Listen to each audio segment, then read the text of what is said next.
अस्सलामुअलैकुम friends, subscribe कीजिए YouTube channel Urdu stories corner को और अच्छी अच्छी स्टोरीज सुनने के लिए बेल आइकन को दबाना नहीं भूलिएगा ताकि न्यू वीडियोस का नोटिफिकेशन आप तक आसानी से पहुंच सके। रामगढ़ गांव की एक मशहूर अफसाना है। यहाँ दोपहर 12 बजे से लेकर आधी रात के 12 बजने तक गांव के बीचों बीच बने एक गुफा से अजीब और गरीब आवाज़ें आती हैं। इन आवाज़ों में इतना दर्द होता है कि सिर्फ सुनने से ही दिल की धड़कनें तेज हो जाती हैं। इस गुफा से गुजरने वाले हर शख्स को उसका नाम उस गुफा के अंदर से गूंजता सुनाई देता है। पिछले 37 सालों से इस गुफा के अंदर से भयानक आवाज़ें और ख़तरनाक हरकतें हुई चली जा रही हैं। एक तो ये गुफा गांव के बीचों बीच है, तो ऐसे में गांव के लोगों को इस गुफा के खौफ को ख़त्म करना ही होगा, और ये तभी मुमकिन है जब अंदर से ये खौफनाक आवाज़ें और इसकी कशिश पूरी तरह से ख़त्म ना हो जाए।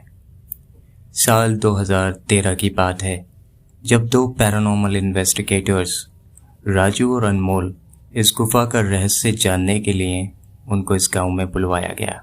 वो दोनों गुफा के अंदर जाते हैं। तभी गांव का एक आदमी जिसका नाम गोपाल था उन दोनों से कहता है, साहब जी आप लोग अंदर जाने की जिद छोड़ दें, अभी भी कह रहे हैं हम, इस गुफा का सच बहुत ही खतरनाक होगा।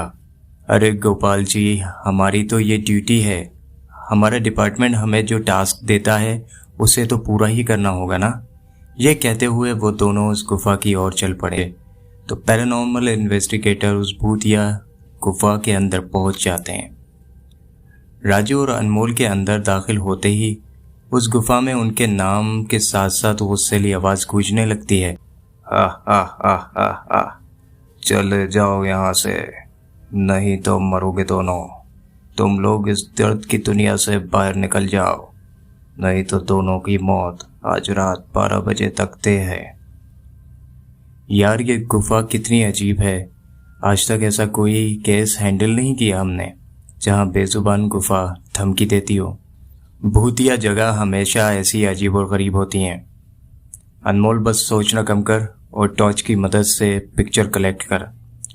अनमोल गुफा की हर तरफ से पिक्चर कलेक्ट करते करते आगे बढ़ने लगा। अनमोल को तभी बढ़ते बढ़ते कदमों की आवाज़ सुनाई देने लगती है। यह आवाज़ उसके ठीक बगल से आ रही थी। वो उस कदमों की आवाज़ का पीछा करते करते गुफा के बिल्कुल आखिरी कोने में पहुंच जाता है। उसे गुफा के बिल्कुल आखिरी में एक दरवाज़ा दिखाई देता है और उस दरवाजे पे लिखा था दूसरी दुनिया का दरवाज़ा। अनमोल दिल ही दिल में सोचता है ये कैसे मुमकिन है, हो सकता है किसी ने मजाक में यहाँ लिख दिया हो। अभी बस उसने इतना ही सोचा था, तभी उसी दरवाजे से उस पार से एक आवाज़ सुनाई देती है, अनमोल बेटा, मैं तुम्हारा दादा, मेरे पास आओ बेटे। बाप रे, ये कैसा दरवाज़ा है, ये तो मेरे दादाजी की आवाज़ है। अनमोल को उस दरवाजे के पीछे से उसके दादाजी की आवाज़ सुनाई दे रही थी। वह सुनकर अनमोल खुश हुआ और काफ़ी इमोशनल भी होता चला जा रहा था। इसी इमोशन में वह एक गलती करने जा रहा था। उसने दरवाज़ा खोलने के लिए हाथ आगे ही बढ़ाया था, तभी राजू की एक चीख पूरी गुफा में गूंजने लगी। राजू की चीख सुनकर अनमोल भागता हुआ पीछे गया। अनमोल राजू के पास ही पहुंच चुका था। वह बिल्कुल नॉर्मल खड़ा था, जैसे कुछ हुआ ही ना हो। राजू, ये कैसा गंदा मजाक है, तुम अभी चीखे क्यों? नहीं, मैं तो नहीं, बिल्कुल नहीं चीखा, तुम्हारे शायद कान बज रहे होंगे, राजू ने अनमोल से कहा। राजू हल्का सा मुस्कुराता हुआ चुपचाप वहीं खड़ा रहा। इसके बाद अनमोल राजू को उस दरवाजे की ओर चलने का इशारा देता है।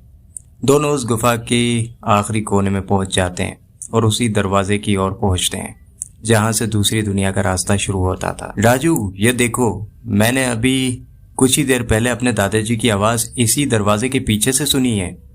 मुझे लगता है कि इसके पीछे मरे हुए लोगों की दुनिया है, तो ये दरवाज़ा खोल कर देख लो ना, राजू ने अनमोल से कहा।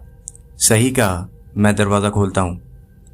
अनमोल दरवाज़ा खोलने ही वाला था, तभी उसकी नज़र राजू के पूरे जिस्म पे पड़ती है। यार, एक बात बताओ, जब तुम इस गुफा में आए थे तब तुमने सफ़ेद शर्ट और नीली जीन्स पहनी थी और अभी तुमने काली जीन्स और लाल शर्ट पहनी है।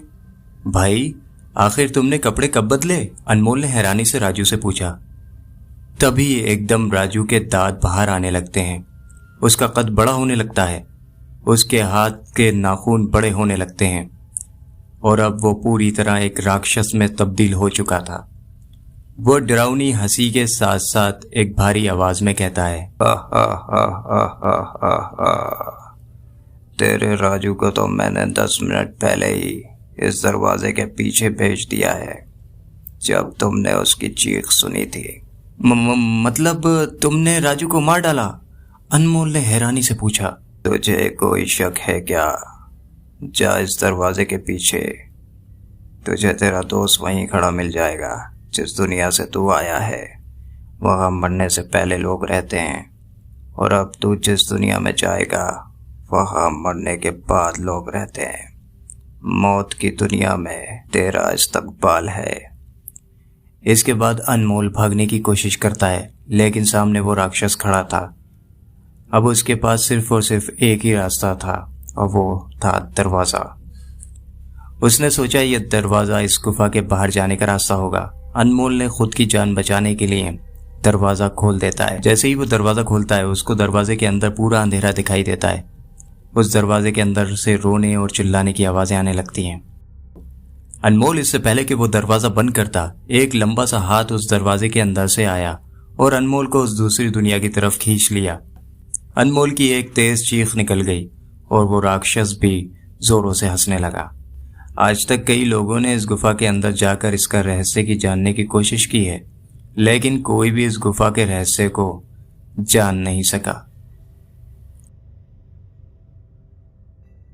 तो दोस्तों, कहानी कैसी लगी? अगर कहानी अच्छी लगी हो तो प्लीज़ अपना राय का इज़हार कमेंट बॉक्स में ज़रूर कीजिएगा, और हाँ, चैनल को जल्द से जल्द सब्सक्राइब कीजिए ताकि हमारी हौसला अफजाई हो और काम करने में आगे मज़ीद हौसला मिले। तो मिलते हैं नेक्स्ट वीडियो में, तब तक के लिए अपना ख्याल रखिए। अब मुझे दें इजाज़त। खुदा हाफिज़।